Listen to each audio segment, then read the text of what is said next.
성도 여러분 안녕하세요. 오늘도 이렇게 영상으로 여러분들과 함께 말씀을 나누며 교제를 하게 되었습니다. 오늘 우리가 함께 은혜를 나눌 본문은 사도행전 11장 26절부터 27절까지입니다. 오늘 본문은 제가 읽어드리겠습니다. 만남의 안디옥에 데리고 와서 둘이 교회에 1년간 모여있어 큰 무리를 가르쳤고 제자들이 안디옥에서 비로소 그리스도인이라 일컬음을 받게 되었더라. 그때의 선지자들이 예루살렘에서 안디옥에 이르니 그 중에 아가보라 하는 한 사람이 일어나 성령으로 말하되 천하에 큰 흉년이 들리라 하더니 글리오디오 때에 그렇게 되니라. 제자들이 각각 그 힘대로 유대에 사는 형제들에게 부조를 보내기로 작정하고 이를 실행하여 바나바와 사울의 손으로 장로들에게 보내니라. 아멘.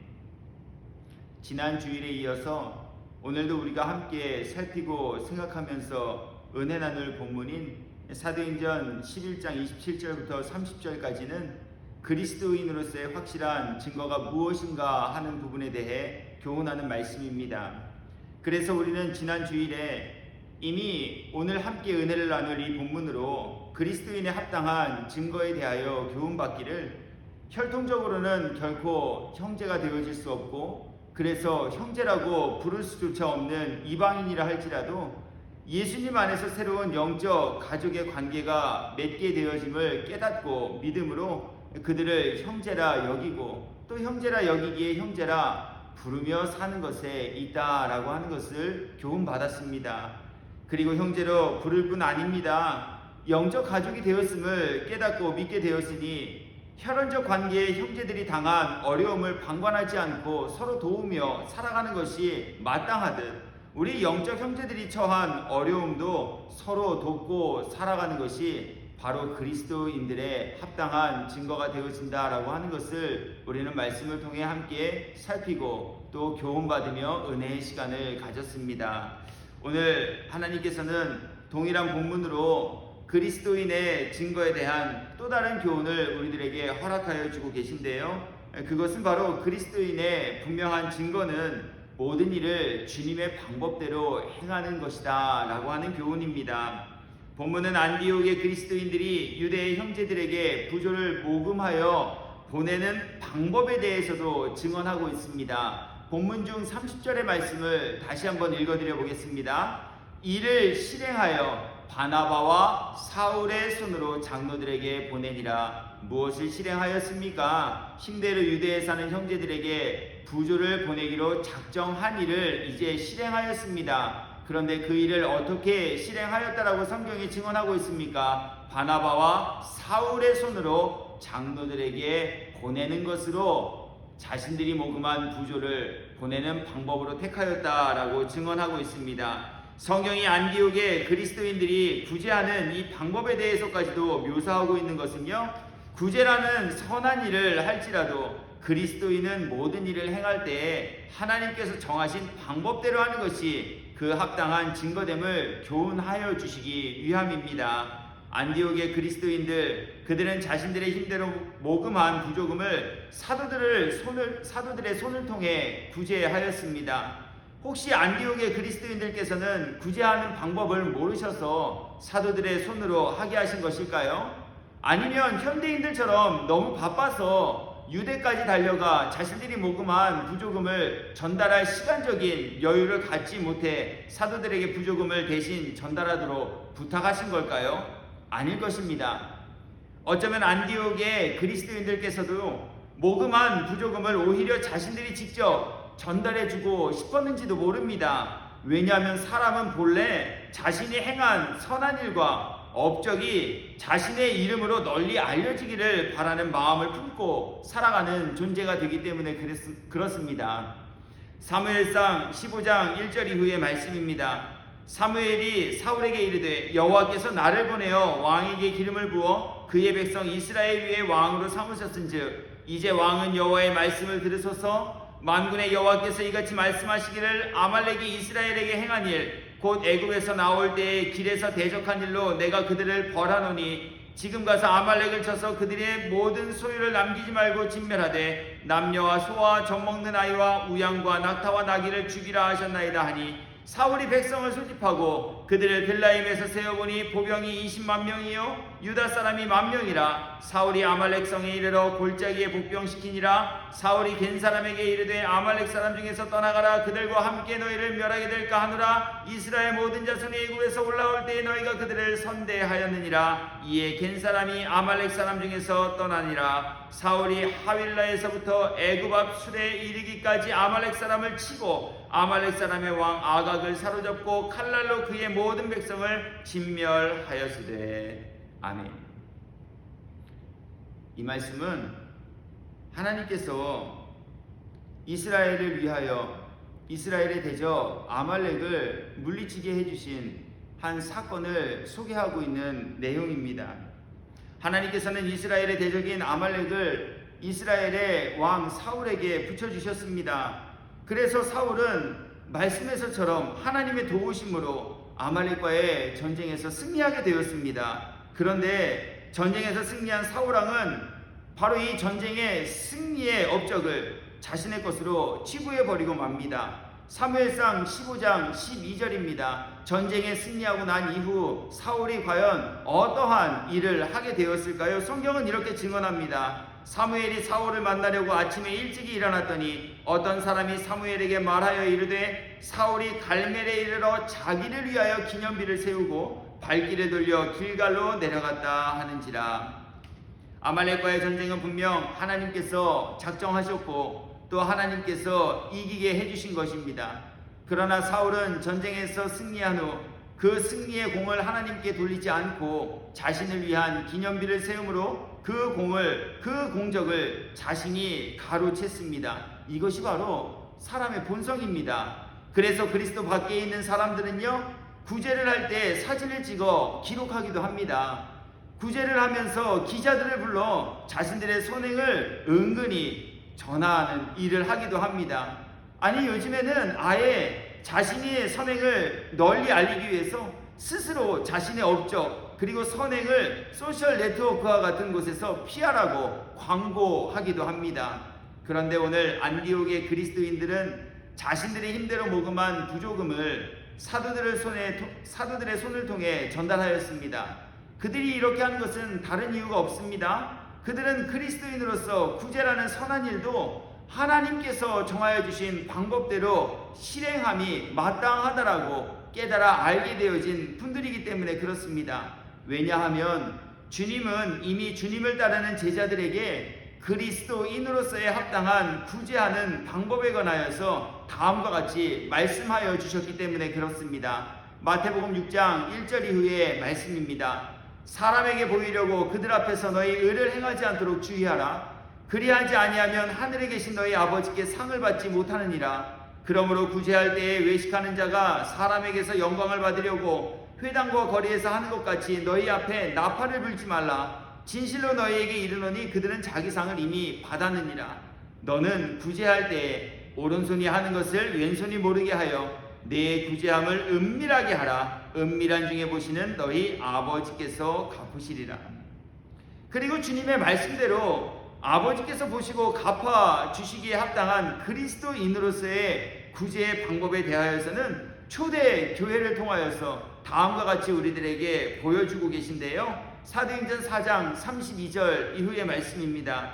믿는 무리가 한 마음과 한 뜻이 되어 모든 물건을 서로 통용하고 자기 재물을 조금이라도 자기 것이라 하는 이가 하나도 없더라. 사도들이 큰 권능으로 주 예수의 부활을 증언하니 무리가 큰 은혜를 받아 그 중에 가난한 사람이 없으니 이는 밭과 집 있는 자는 팔아 그 판급세의 값을 가져다가 사도들의 발 앞에 두매 그들이 각 사람의 필요를 따라 나누어 줌이라. 사도행전 4장 36절의 말씀도 읽어드려 보겠습니다. 구브로에서 난 레위족 사람이 있으니 이름은 요셉이라. 사도들이 일컬어 바나바라, 번역하면 위로의 아들이라 하니 그가 밭이 있음에 팔아 그 값을 가지고 사도들의 발 앞에 두니라. 성도 여러분, 그러므로 선한 일을 행할지라도 아무렇게나 하셔서는 안 됩니다. 특히나 내 마음대로 하셔서는 안 됩니다. 진정한 그리스도인이시라면 어떠한 일을 행할 때, 그리고 선한 일을 행할 때라도 반드시 주님이 정하여 주신 방법대로 행해야 하며 또 하나님께서 정하신 방법대로 그리스도인이라면 행하게 되어집니다. 왜냐하면 그리스도인이란 하나님의 말씀을 듣고 믿는 사람들을 지칭하고 있기 때문에 그렇습니다. 그래서 그리스도인에게는 반드시 하나님의 말씀이 삶으로 나타나 보여지게 됩니다. 이렇게 부연 설명 드려보겠습니다. 하나님께서는 예배에 대하여서 다음과 같이 말씀하셨습니다. 요한복음 4장 21절 이후의 말씀입니다. 예수께서 이르시되 여자여 내 말을 믿으라. 이 산에서도 말고 예루살렘에서도 말고 너희가 아버지께 예배할 때가 이르리라. 너희는 알지 못하는 것을 예배하고 우리는 아는 것을 예배하노니 이는 구원이 유대인에게서 남이라. 아버지께 참되게 예배하는 자들은 영과 진리로 예배할 때가 오나니 곧 이때라. 아버지께서는 자기에게 이렇게 예배하는 자들을 찾으시느니라. 하나님은 영이시니 예배하는 자가 영과 진리로 예배할지니라. 그리고 하나님께서는 영과 진리로 예배하는 것이 어떠한 것인지도 우리들에게 말씀을 통해 가르쳐 주셨습니다. 로마서 12장 1절입니다. 그러므로 형제들아 내가 하나님의 모든 자비하심으로 너희를 권하노니 너희 몸을 하나님이 기뻐하시는 거룩한 산 제물로 드리라. 이는 너희가 드릴 영적 예배니라. 하나님께서 찾고 계신 영적 예배자란 자신의 몸을 하나님이 기뻐하시는 산 제물로 드리며 예배하는 것이라 하십니다. 이것은 예배 시간과 예배 당에서만 예배자가 아닌 우리가 어디에 머물든지 예배자로서의 합당한 삶을 사는 것이 바로 하나님께서 찾고 계신 예배자의 참 모습이 되어진다라는 것입니다. 그렇기에 이것을 교훈받아 깨닫고 믿는 사람이라면 자기 마음대로 자기 방식대로 예배드리지 않습니다. 더욱이 예배 시간에만 거룩하고 예배당에서만 경건한 모습으로 예배를 드렸다라는 것으로만 예배를 드렸다라고 여기지 않습니다. 이 말씀과 교훈 때문에 어디에든지 자신의 삶을 늘 말씀에 비추어 볼 것입니다. 더 나아가 그리스도인으로서 하나님께서 찾으시는 예배자가 되고자 하는 소원을 품게 되었다면 누구를 만나던 어디에 있던 분명 자신의 몸을 하나님께서 기쁘게 받으실 산 제물로 드리며 살게 될 것입니다. 뿐만 아닙니다. 하나님께서는 기도에 대해서도 다음과 같이 말씀해 주셨습니다. 마태복음 6장 5절 이후의 말씀입니다. 또 너희는 기도할 때에 외식하는 자와 같이 하지 말라. 그들은 사람에게 보이려고 회당과 큰 거리 어귀에 서서 기도하기를 좋아하느니라. 내가 진실로 너희에게 이르노니 그들은 자기 상을 이미 받았느니라. 너는 기도할 때에 내 골방에 들어가 문을 닫고 은밀한 중에 계신 내 아버지께 기도하라. 은밀한 중에 보시는 내 아버지께서 갚으시리라. 또 기도할 때에 이방인과 같이 중언부언하지 말라. 그들은 말을 많이 하여야 들으실 줄 생각하느니라. 이 또한 마찬가지입니다. 하나님의 말씀을 듣고 믿는 그리스도인이라면 하나님께서 말씀을 통해 너는 기도할 때에 외식하는 자와 같이 하지 말라라고 하셨으니 외식하는 자와 같이 기도하지 않기로 결단하고 또 그렇게 기도하기 위해 힘쓸 것입니다.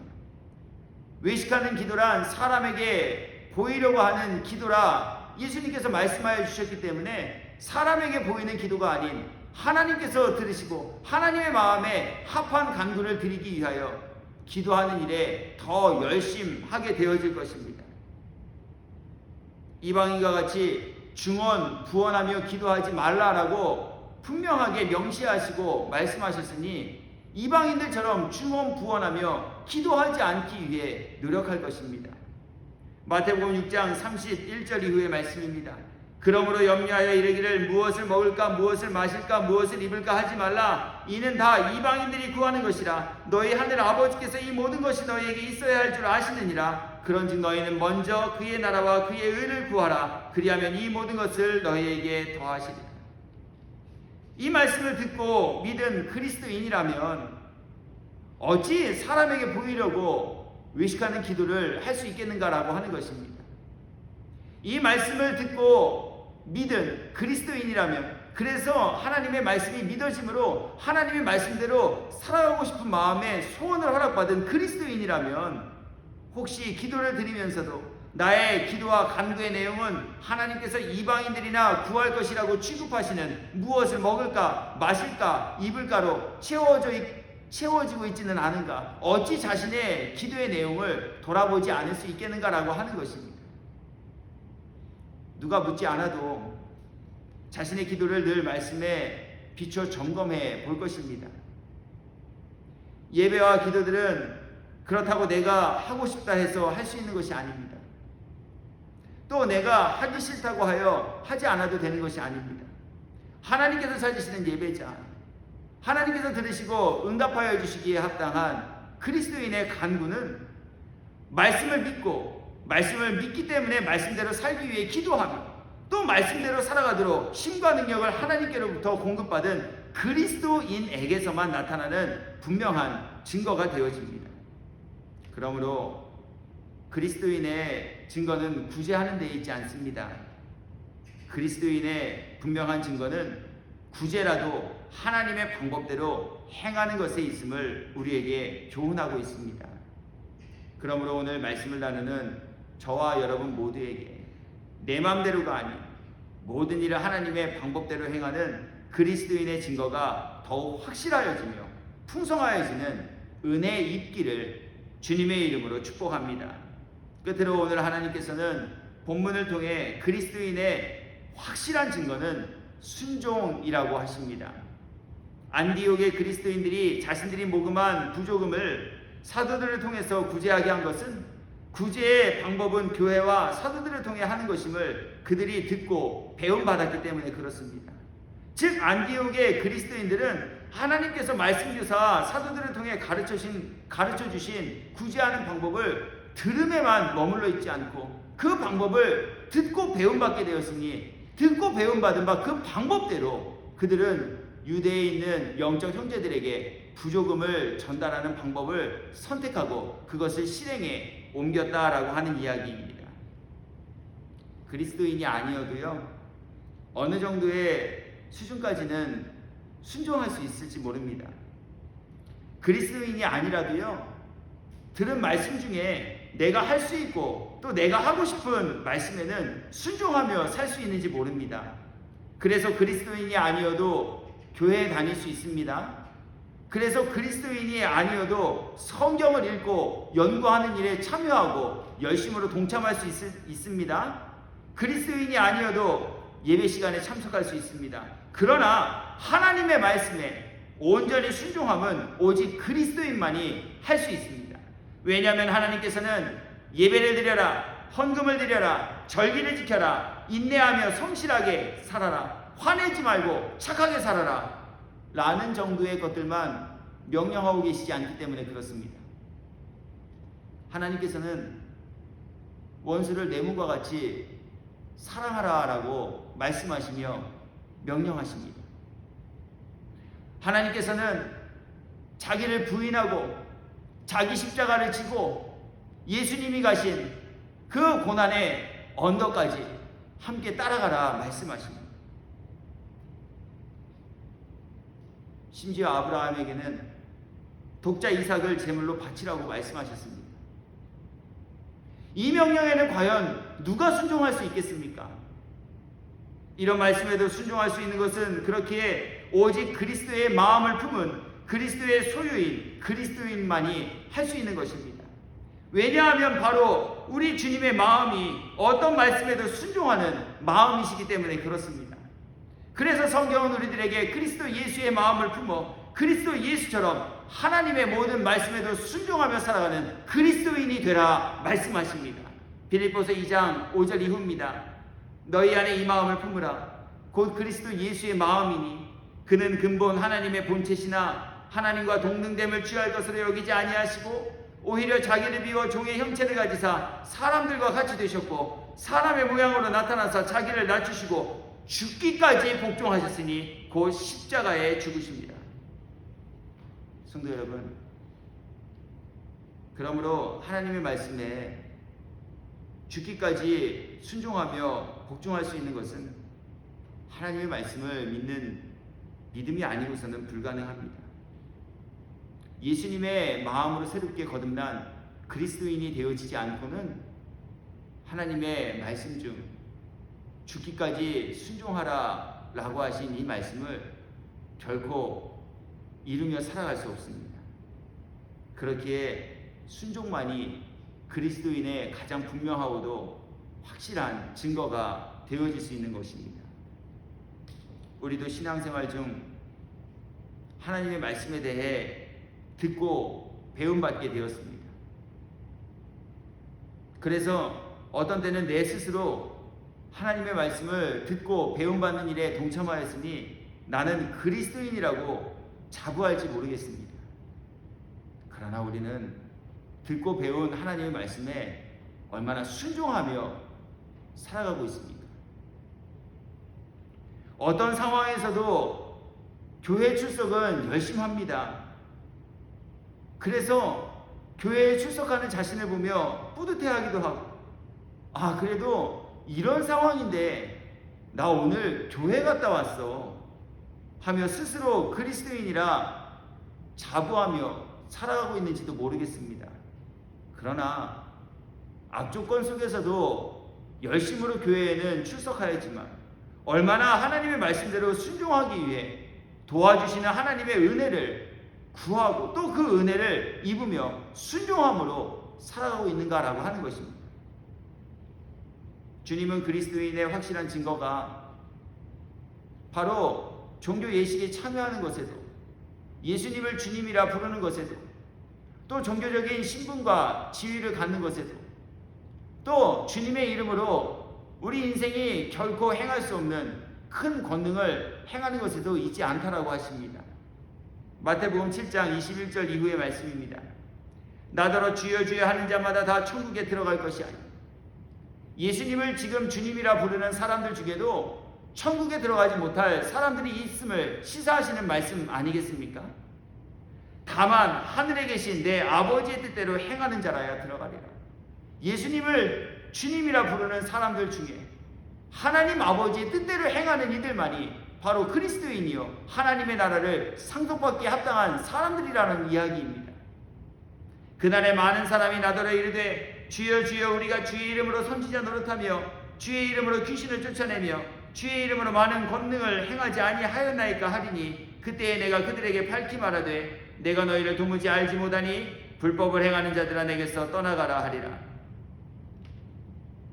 그래서 우리는 예수님을 주님이라고만 부르면 그리스도인이 되어졌다라고 여기면 사는지 모르겠습니다. 그러나 주님은 예수님을 주님이라고 부르는 이들 중에도, 주님의 이름으로 선지자 일을 하는 사람들 중에도, 심지어 주님의 이름으로 귀신을 쫓아내기도 하고 많은 권능을 행한 그 사람들 중에도 하나님의 뜻대로 하지 않는 불순종의 불법을 행한 이들의 결국은 멸망당합니다 라고 말씀하여 주고 계신 겁니다.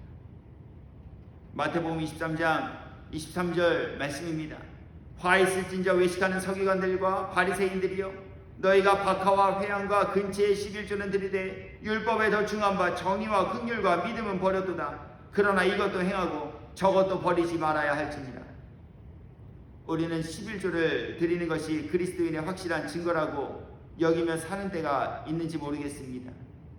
물론 그리스도인이라면 주신 이가 주님이심을 믿는 믿음으로 소득의 11조를 드리게 되어질 것입니다. 그러나 주님은 11조를 드린 것으로 그리스도인의 확실한 증거가 될 수는 없다라고 하십니다.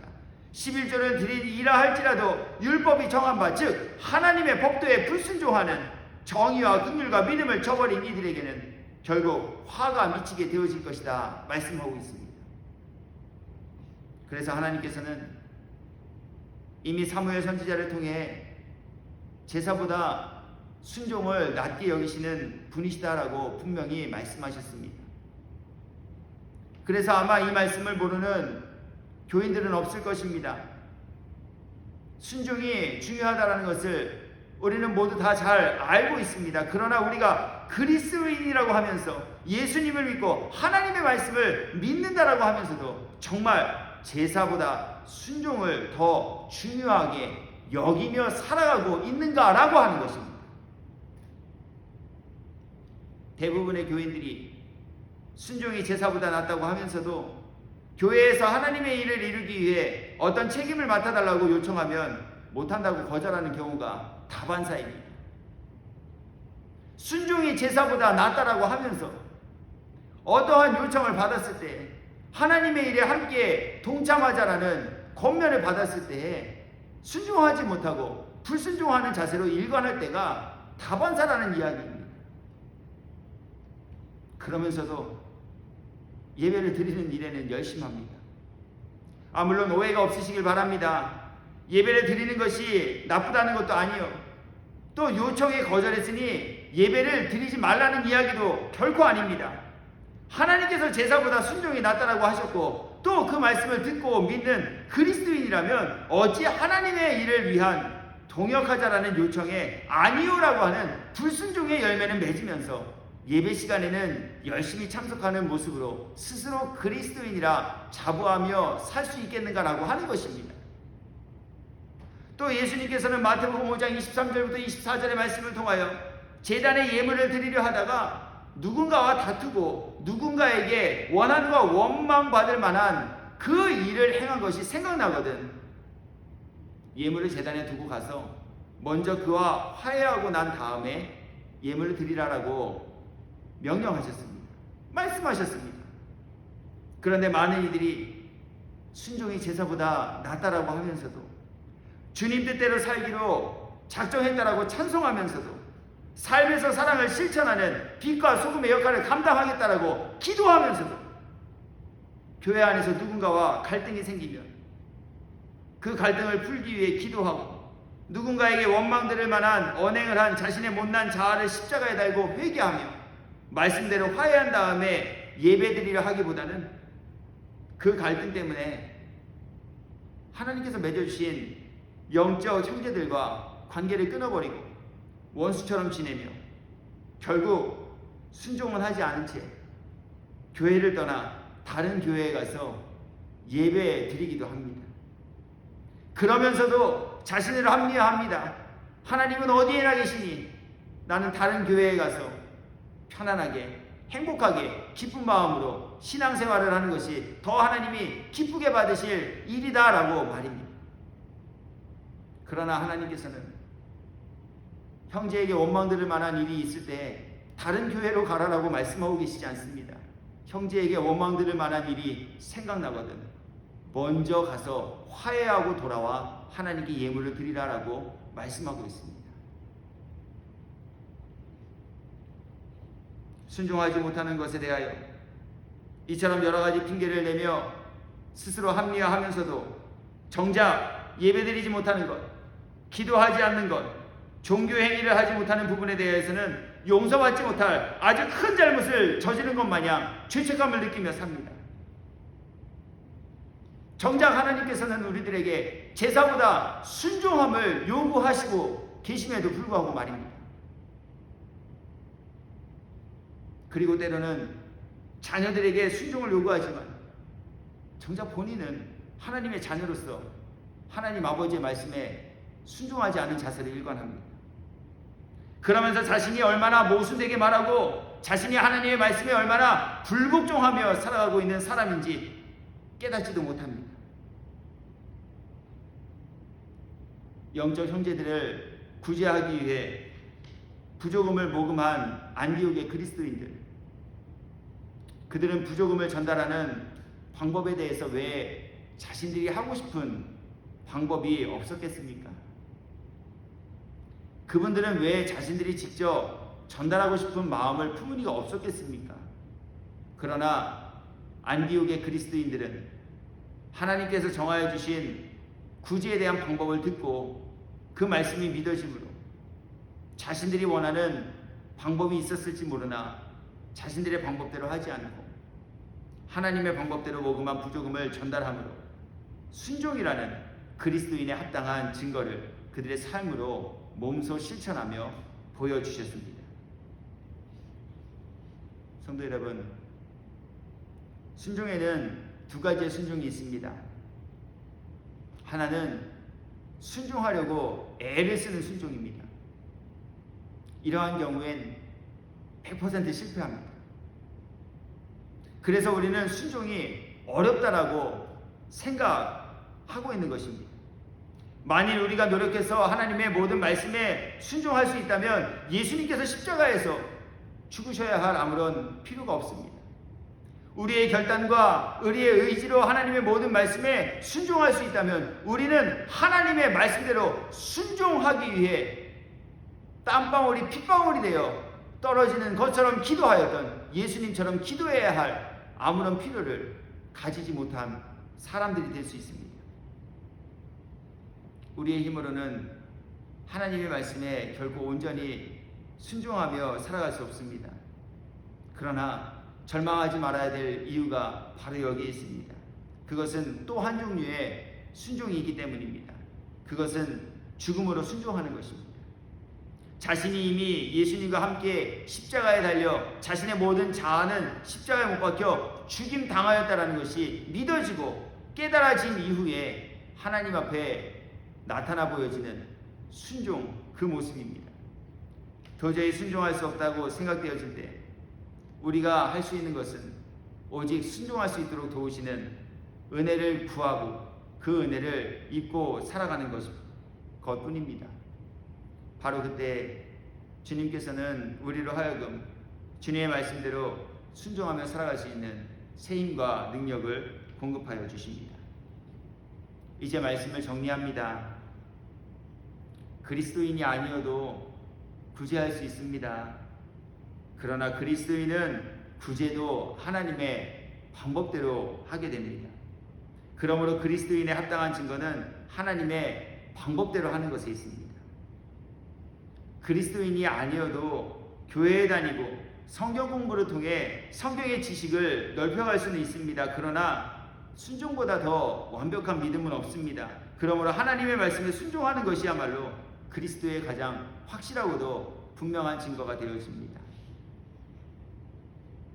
주님은 지난 2주간에 걸쳐 안디옥에서 하나님의 말씀을 배워 비로소 그리스도인이라 일컬음받게 되어진 이들의 삶의 모습을 통해 그리스도인으로서의 가장 확실하고도 분명한 증거는 과연 무엇인가라고 하는 부분들을 저와 여러분 모두에게 소개하시며 또 함께 나누게 하여 주셨습니다. 이 말씀을 나누게 하신 이유 다른 데 있지 않습니다.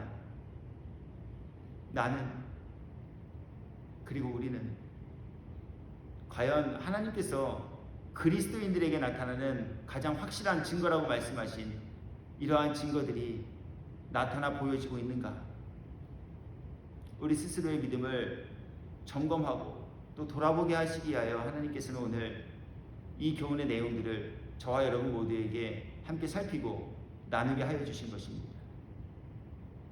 그리고 만일 하나님께서 정하시고 하나님께서 찾으시는 그리스도인으로서의 이 합당한 열매와 또 그 삶으로 나타나는 증거들이 우리들에게 없다면 이제라도 오늘부터라도 입술로만의 그리스도인이 아니라 입술로만 주님을 주여 주여 부르는 이들이 아니라 실로 그리스도 예수의 마음으로 새롭게 거듭나 예수님처럼 하나님의 모든 말씀에 죽기까지 복종하시는 참된 그리스도인이 되게 하시기 위한 하나님의 깊으신 사랑과 그 원대하신 계획이 바로 오늘 이 모든 말씀의 교훈 가운데 담겨 있으며 또 이 교훈의 내용들을 함께 나누게 하신 목적이 되어집니다.